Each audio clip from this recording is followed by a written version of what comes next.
Et avec le retour des beaux jours, on a tous envie de flâner un peu et de profiter justement du beau temps. À Villeneuve-d'Ascq, le parc du Héron est une sortie très prisée pour les marcheurs, mais aussi pour ceux qui aiment être au contact de la nature.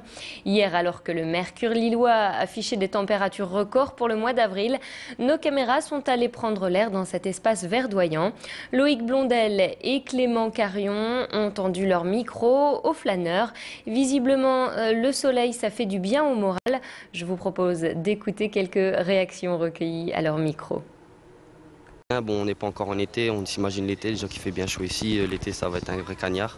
C'est calme, calme, reposant, ça permet de s'aérer l'esprit. C'est très bon pour le moral, hein.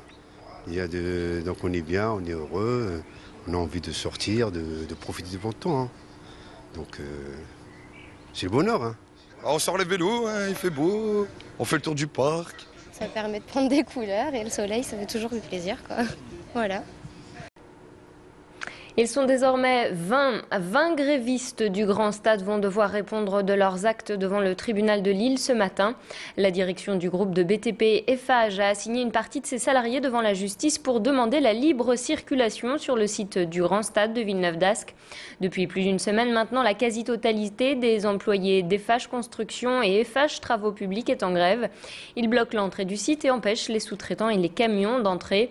Un rassemblement est prévu ce matin devant le tribunal d'instance de Lille à l'initiative des organisations syndicales pour protester contre cette mesure judiciaire. On part à présent du côté de Lille Sud au collège Louise Michel à la découverte d'une initiative solidaire. Là-bas, vous le voyez, des étudiants d'universitaires et d'écoles supérieures lilloises viennent en aide aux collégiens en difficulté. Depuis la rentrée scolaire 2 fois par semaine, une trentaine d'élèves issus de milieux défavorisés bénéficient de soutien scolaire de la part de leurs aînés. Un échange intergénérationnel qui profite à tous. Les collégiens sont aidés dans leurs devoirs et reprennent confiance en eux.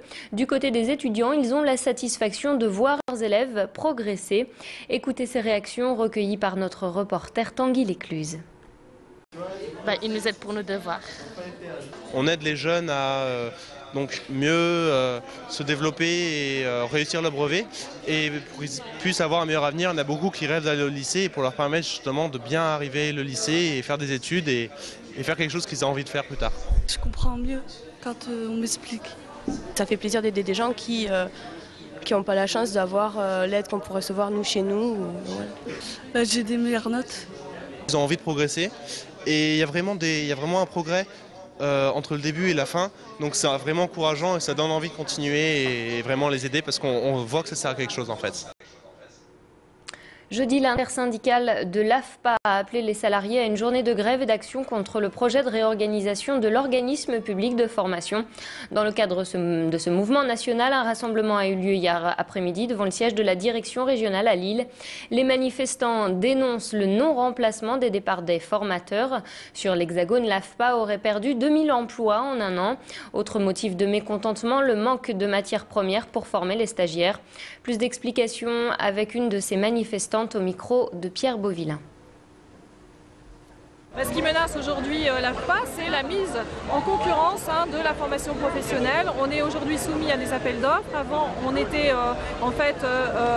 sous tutelle de l'État, donc on avait donc des subventions. Aujourd'hui, on se retrouve dans une situation de concurrence comme n'importe quel autre organisme de formation, ce qui provoque en fait des conséquences importantes sur les demandeurs d'emploi, une difficulté d'accès à la formation, des moyens de moins en moins importants. Et tout ça conjugué avec la mise en place d'un plan de réorganisation interne de l'AFPA qui a des conséquences désastreuses sur les emplois. J-2 avant le lancement de la 109e édition de la course Paris-Roubaix. Dès hier, les premiers spectateurs ont investi les 258 km du parcours. Ils prennent leur marque pour profiter du spectacle. À Canfin, en Pavel, à quelques kilomètres de la fin de la course, les camping-cars français et étrangers se multiplient. Certains sont arrivés dès mercredi pour avoir la meilleure place.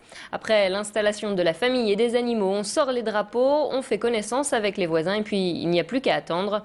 Loïc Blondel, notre reporter, a rencontré quelques-uns des fans de la dure des durs. On est là depuis hier et on attend Paris-Roubaix, la course. Mais on est ici ensemble avec des amis et c'est une petite fête pour nous. Nous avons arrivé ici hier soir parce que Nous aimons beaucoup le cyclisme. Nous allons tous les classiques. C'est la première fois qu'on vient, donc on découvre pas mal de choses, quoi. On a traversé 11 départements pour venir là. Des poules, des canards, des lapins ou encore des poneys, les animaux de la ferme ont envahi hier après-midi la pelouse de la crèche des Petits Loups à Marquette-les-Lilles. Une visite de courtoisie pour se présenter et faire connaissance. Depuis 3 mois, les bambins des structures liées à la petite enfance abordent le thème du développement durable. Après l'effort donc, les réconforts. Toute l'après-midi, les enfants ont pu caresser les animaux et s'amuser avec eux. Élodie Bernachon a assisté, vous le voyez, à ce moment de découverte. Elle vous livre ses impressions. Tu as vu comme animaux? Des chèvres. Des chèvres? Quoi encore? Des poules. Et puis quoi encore? Les chiens. Les chiens? Il a sauté. Qui est-ce qui a sauté? Le poule a sauté. C'est rare que dans le jardin de la crèche, il y ait des animaux qui débarquent comme ça. Et voilà, c'était vraiment un grand émerveillement. Mais bon, c'est vrai que les enfants sont tous citadins et pas trop l'habitude en fait de côtoyer ce genre d'animaux. C'est de respecter en tout cas les animaux, c'est respecter l'environnement, c'est profiter pleinement de la nature. Je crois que c'est déjà un élément très fort. Voilà, c'est la fin de ce flash. Merci de l'avoir suivi. Prochain rendez-vous avec l'actualité dans un quart d'heure, vers 7h15. À suivre vos prévisions météo et l'infotrafic. Très bonne matinée à vous sur Grand Lille TV.